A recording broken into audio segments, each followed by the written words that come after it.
आज हम एक ऐसे मामले के बारे में बात करने वाले हैं जिसने पाकिस्तान समेत पूरे दक्षिण एशिया को हिला के रख दिया था। ये कहानी है सना यूसुफ की। एक ऐसी कहानी जहां ऑनलाइन दुनिया की चकाचौंध असल दुनिया की एक बेहद क्रूर सच्चाई से टकरा गई। सोशल मीडिया पर सना का एक अलग ही लेवल था। उनके 10 लाख से भी ज्यादा फॉलोअर्स थे। सोचिए, इतने सारे लोग जो उन्हें देखते थे, उनकी बातों को सुनते थे और उनसे कनेक्ट करते थे। और पता है, इस जबरदस्त ऑनलाइन दुनिया के पीछे जो शख्सियत थी, वो सिर्फ 17 साल की एक लड़की थी। और बस यहीं से ये पूरी कहानी एक बहुत ही भयानक मोड़ ले लेती है। तो सवाल उठता है कि आखिर सना यूसुफ थीं कौन? एक ऐसी क्रिएटर जिसके सपने बहुत बड़े थे, लेकिन जिसकी आवाज हमेशा हमेशा के लिए खामोश कर दी गई। सना असल में ऊपरी चित्राल से थी, लेकिन अपने सपनों को उड़ान देने के लिए इस्लामाबाद में रहती थी। वो एक बहुत ही पॉपुलर टिकटॉक स्टार और सोशल मीडिया इन्फ्लुएंसर थी, जिनका कंटेंट खासकर नौजवानों में खूब पसंद किया जाता था। वो अपनी लाइफ और अपने ख्यालों को बहुत बेबाकी से शेयर करती थीं।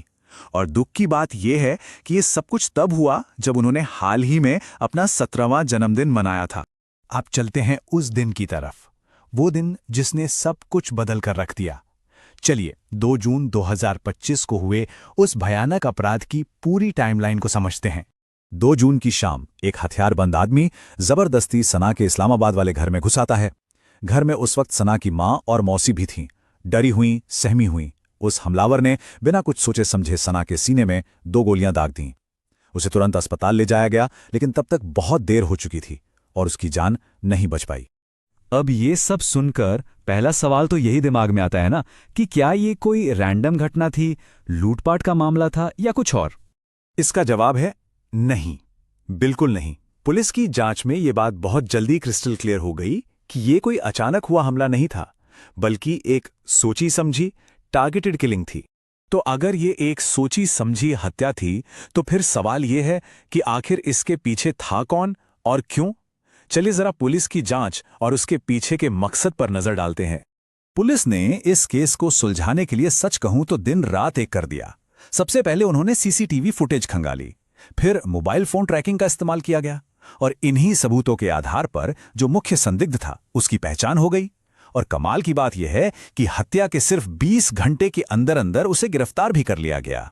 और ये जो मुख्य संदिग्ध पकड़ा गया, उसका नाम है उमर हयात, फैसलाबाद का रहने वाला सिर्फ 22 साल का एक लड़का। अब इस स्लाइड पर जो लिखा है ना, वो सच में आपको हिलाकर रख देगा। पुलिस की जांच का जो निचोड़ है वो ये है कि ये मामला एक तरफा जुनून का था। एक ऐसा जुनून जो तब जानलेवा बन गया जब सना ने उस लड़के को साफ साफ मना कर दिया। तो हुआ ये कि पुलिस के मुताबिक ये पूरा सिलसिला ऑनलाइन शुरू हुआ। उमर सना के लिए जैसे पागल सा हो गया था। वो उससे मिलने के लिए फैसलाबाद से इस्लामाबाद तक पहुंच गया, लेकिन सना ने साफ मना कर दिया। उमर रुका नहीं, वो लगातार फोन करता रहा, लेकिन सना ने हर बार उससे मिलने से इनकार कर दिया। और बस यही ना सुनना उमर को इतना नागवार गुजरा कि उसने सना की जान ही ले ली। तो गिरफ्तारी तो हो गई, अब मामला पहुंचा अदालत में। चलिए देखते हैं कि इस केस की कानूनी कार्यवाही में आगे क्या हुआ। तो जैसा कि इस टेबल में हम देख सकते हैं, उमर हयात को गिरफ्तार करके हिरासत में भेज दिया गया। उस पे ऑफिशियली मर्डर के चार्जेस लगाए गए, लेकिन उसने कोर्ट में कहा कि वो निर्दोष है, मतलब नॉट गिल्टी प्लीड किया। केस की सीरियसनेस को देखते हुए एक स्पेशल फेडरल प्रोसिक्यूशन टीम बनाई गई और जनवरी 2026 तक की अपडेट ये है कि इस केस में ट्रायल और सुनवाई अभी भी चल रही हैं और सना का परिवार अब भी इंसाफ के इंतजार में है। यह मामला सिर्फ कोर्टरूम तक ही नहीं रहा, इसने पूरे समाज पर एक बहुत गहरा असर डाला। चलिए समझते हैं कि इस केस पर लोगों का रिएक्शन कैसा था। और पता है, इस मामले ने समाज के 2 बिल्कुल अलग, एकदम ऑपोजिट चेहरे दिखाए। एक तरफ तो सोशल मीडिया पर #जस्टिस फॉर सना यूसुफ जैसे हैशटैग्स की बाढ़ आ गई। लोग इंसाफ की मांग कर रहे थे, इस तरह की हिंसा की निंदा कर रहे थे। लेकिन वहीं दूसरी तरफ एक बहुत ही घिनौनी सोच भी सामने आई। कुछ लोगों ने विक्टिम ब्लेमिंग शुरू कर दी, मतलब सना को ही दोषी ठहराने लगे। और तो और कुछ लोगों ने तो इस बेरहमी से हुई हत्या का जश्न तक मनाया। सोचिए, सना की इस दर्दनाक मौत ने समाज में कई बहुत जरूरी बहसों को फिर से छेड़ दिया, जैसे कि पाकिस्तान में महिलाओं के खिलाफ बढ़ती हिंसा का मुद्दा, युवा इन्फ्लुएंसर्स की सेफ्टी का सवाल, ऑनलाइन फेम और असल दुनिया के खतरों के बीच की जो लाइन है वो कितनी धुंधली हो चुकी है। और महिलाओं के लिए और भी कड़े कानूनी प्रोटेक्शंस की मांग भी उठी। लेकिन इन सबसे ऊपर जो एक सवाल खड़ा हुआ वो ये था कि हमारे समाज में मर्द ना सुनना क्यों नहीं सीख पाते। ये कल्चर आखिर कब खत्म होगा? एक एडिटोरियल ने इस पूरे मामले को बहुत सही तरीके से समेटा है, जो आप इस स्लाइड पर देख सकते हैं कि सना यूसुफ की मौत सोशल मीडिया की कोई चेतावनी भरी कहानी नहीं है।